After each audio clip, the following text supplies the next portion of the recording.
Death of the author. The author sat in his favorite chair, watching the street. Everything was quiet, peaceful, even serene.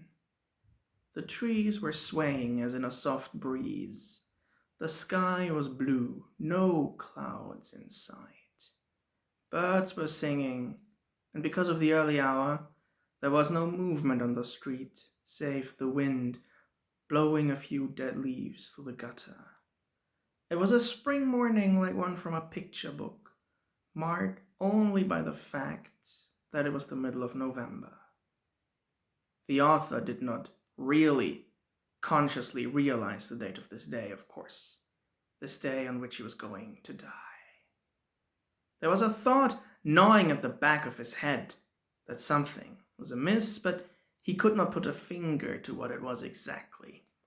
So he leaned back in his favorite chair, a cup of decaffeinated coffee in his hands, and tried to relax. Tried to ignore the feeling of dread in the pit of his stomach, tried to ignore the screaming sound in his head. It was just his anxiety playing a prank on him. Everything was fine, everything was normal. It was one of the most serene, beautiful mornings he had ever witnessed, and the idea that it was just too perfect was absurd. This idea was not one born from reality, but from the depths of his mind, trying to poison his thoughts. Had he looked at the calendar, of course, he might have felt differently, but he did not do so.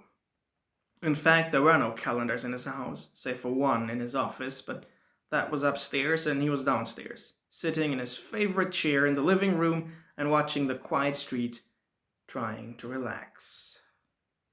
He tried to feel content, feel peaceful and at ease. He was, of course, utterly exhausted, physically speaking, because he had spent another night not sleeping, his insomnia keeping him awake.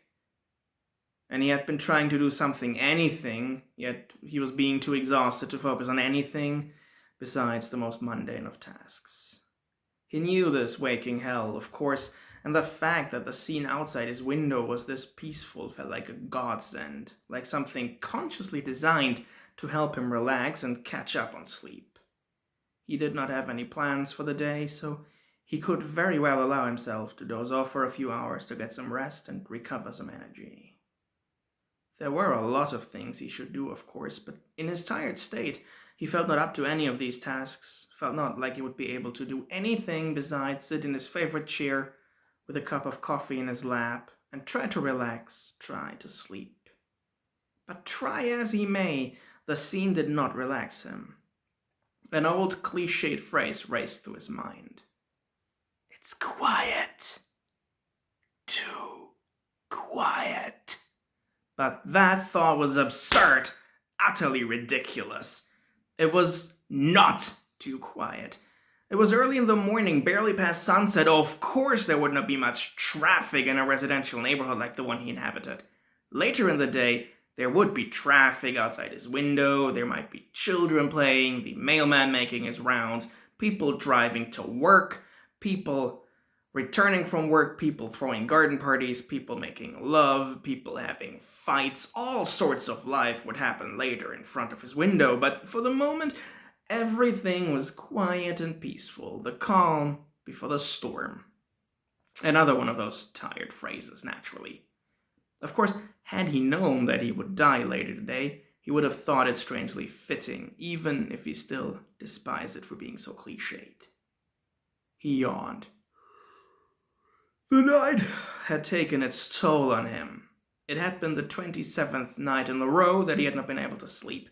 Sometimes in the midst of these nights, he found himself longing for death, the long sleep as it's sometimes called in another absurd turn of phrase. But now, looking out at the quietly serene street scene laid out before him, he found himself very much not wishing for death.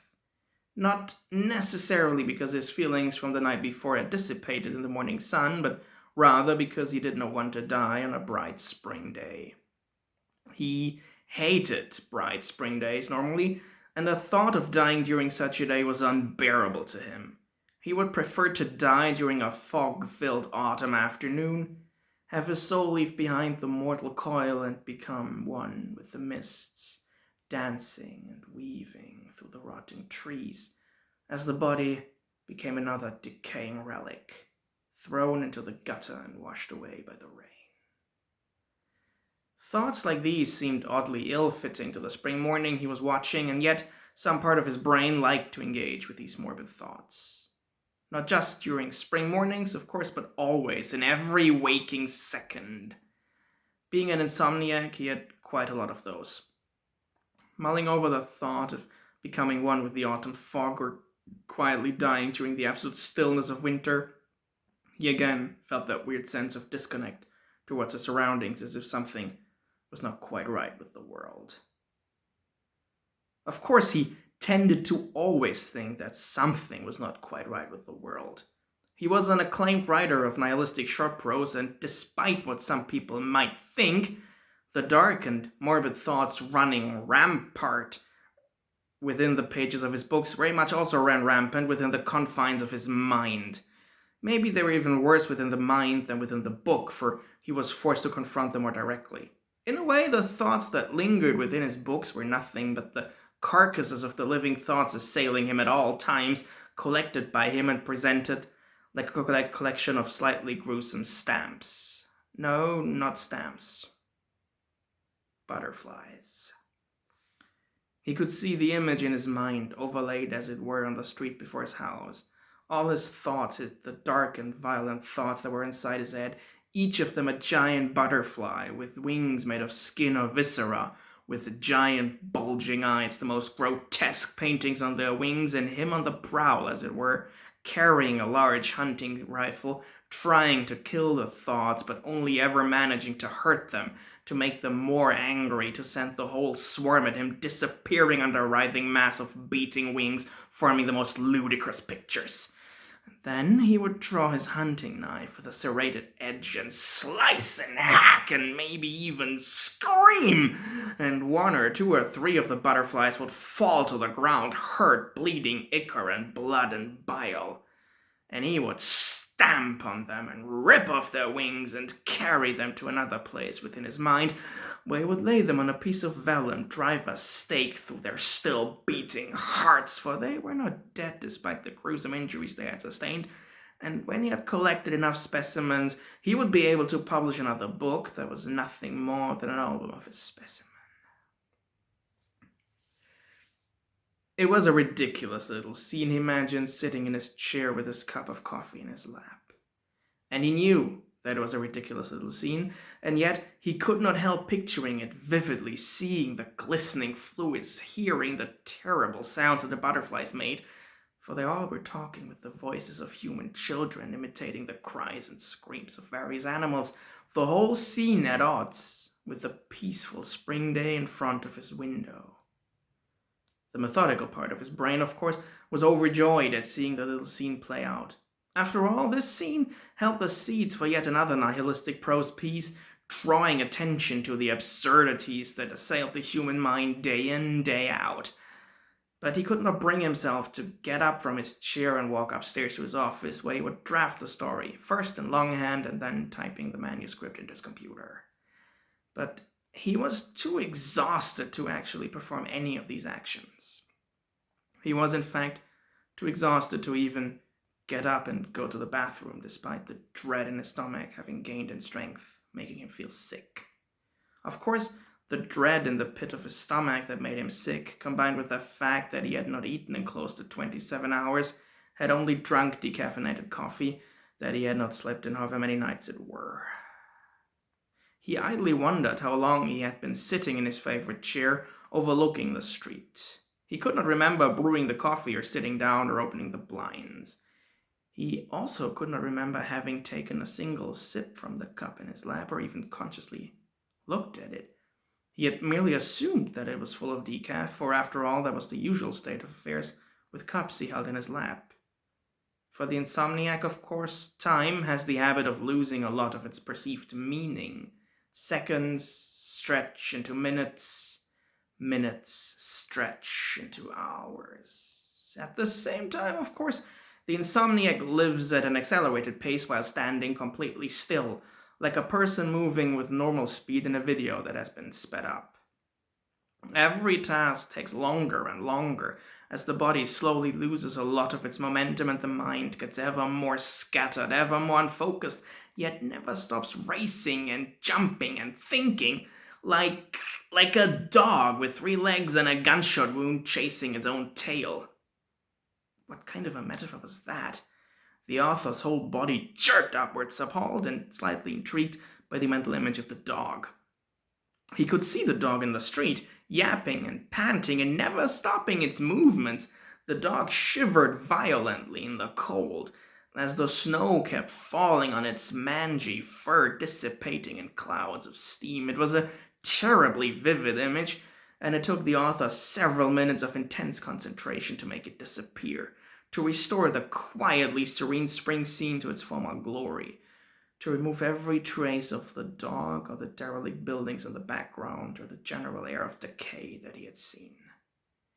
He was not, after all, standing at the window of a rundown building littered with trash and filth, watching the decaying street outside during a November evening that was absolutely endemic to life while smoking countless cheap cigarettes and drinking vodka from a plastic cup.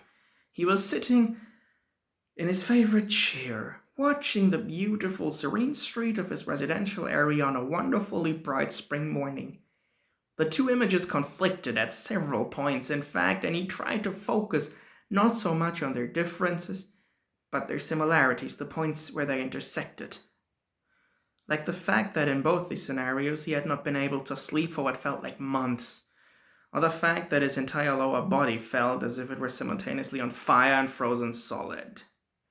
He hated his physical body, naturally, but in cases such as these, focusing only on the sensations of the body, mostly pain of course, was the only tried and tested way of closing the rift again, as it were. It took several long, excruciating minutes, but then he was certain that he was on his favorite chair in his nice house again. For a few blissful moments, then, there was nothing but the pain. It ran the length of his entire body. It coursed through his veins. His body convulsed and spasmed. His jaw locked. Sweat ran down the entirety of his body, and a small trickle of blood began to run from his nose. But he did not think anything of it. He was beyond thinking, lost in the physical sensations of pain that currently shielded him from having to think. It felt, of course, like an eternity of agony, and still it was over too quickly. He used a shaking hand to wipe the blood from his nose and looked at it thoughtfully. A few veins had popped in his eye, and he tried to devote at least a part of his mind to simply focusing on the pain, to keep it occupied while he pondered the blood.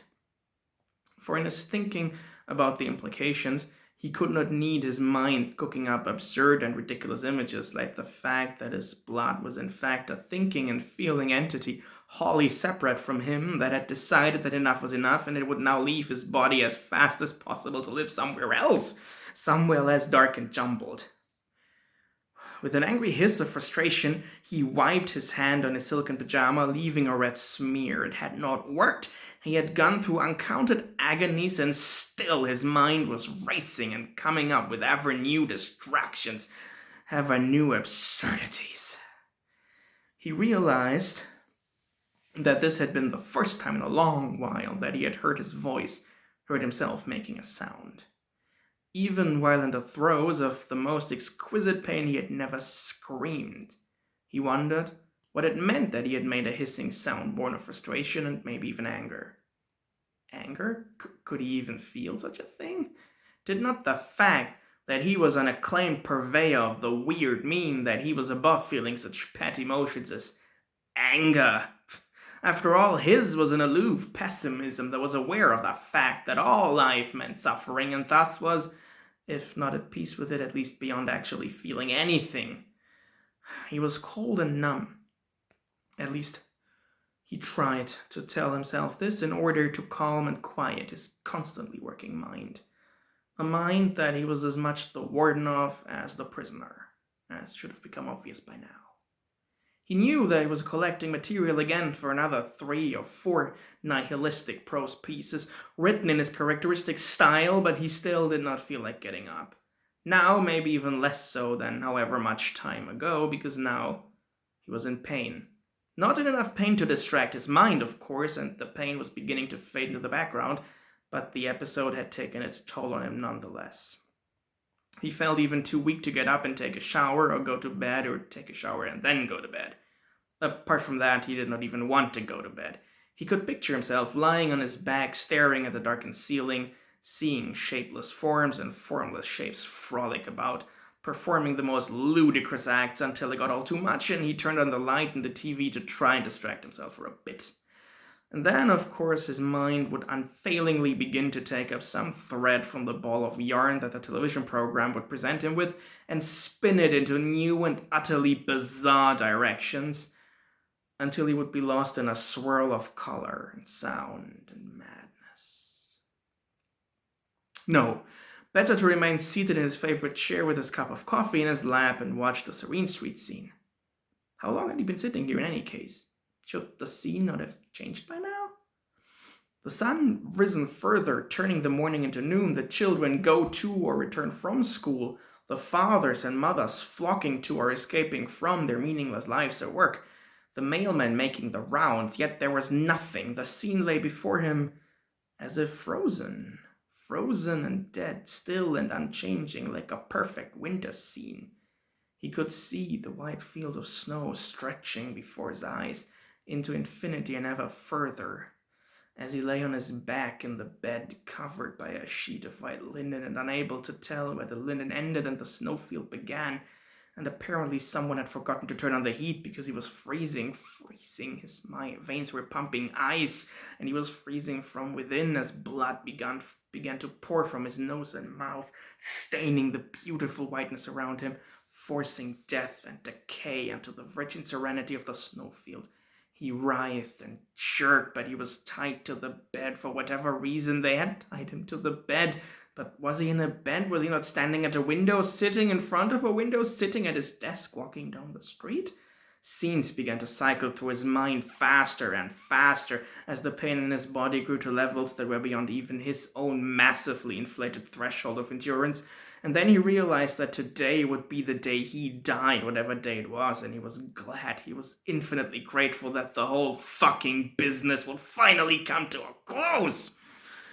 And then he began to laugh like it was the last time in his mind, and his laugh turned into a hacking cough that removed his lungs and his stomach and his intestine from his body.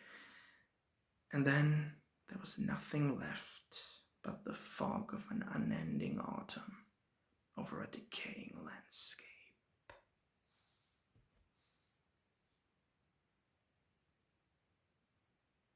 The entirety of the preceding story is fictional, except for those parts that were autobiographical.